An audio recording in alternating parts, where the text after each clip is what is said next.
Donc ce point de départ n'est rien d'autre que la vérité. La putain de vérité, que seul vous puissiez déterminer. Donc c'était le point de départ. La vérité est le point de départ.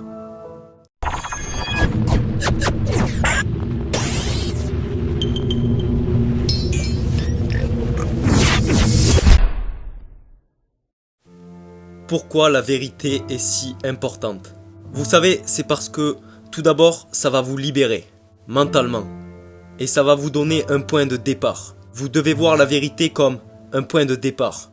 Donc, lorsque vous êtes comme, si je mens à propos de ce que je suis, ou si je mens à propos de comment je suis, ou peu importe, il n'y a pas de point de départ. Il y a une fausse réalité. Vous devez créer votre vraie réalité. Donc, c'est ce que j'appelle mon miroir de responsabilité.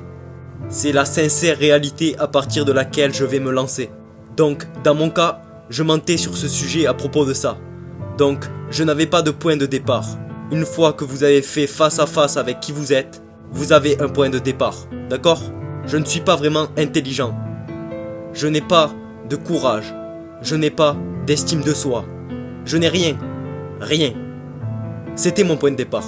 Maintenant, je pouvais partir de là. Mais si je m'étais dit à moi-même, je suis fort, je suis courageux, je suis intelligent, et tous ces autres mensonges, vous repoussez continuellement ce point de départ vers l'arrière. Donc ce point de départ n'est rien d'autre que la vérité. La putain de vérité, que seul vous puissiez déterminer. Donc c'était le point de départ. La vérité est le point de départ.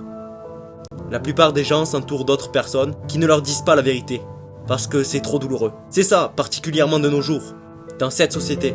Nous aimons être entourés, ça nous fait nous sentir tellement bien.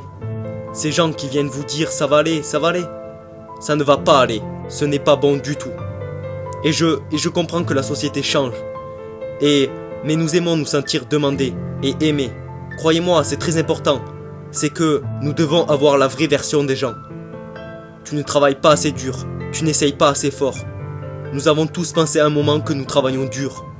Mais est-ce que vous êtes engagé hors de ça? Regardez-vous. Comme je l'ai expliqué à ce garçon l'autre jour, il était en train de me dire que le lycée c'était trop dur. Je lui ai dit, est-ce que tu travailles vraiment? Il a dit, ouais, je me bouge le cul, j'étudie durement. J'ai dit, est-ce que tu jauges et expérimentes comme tu le dis?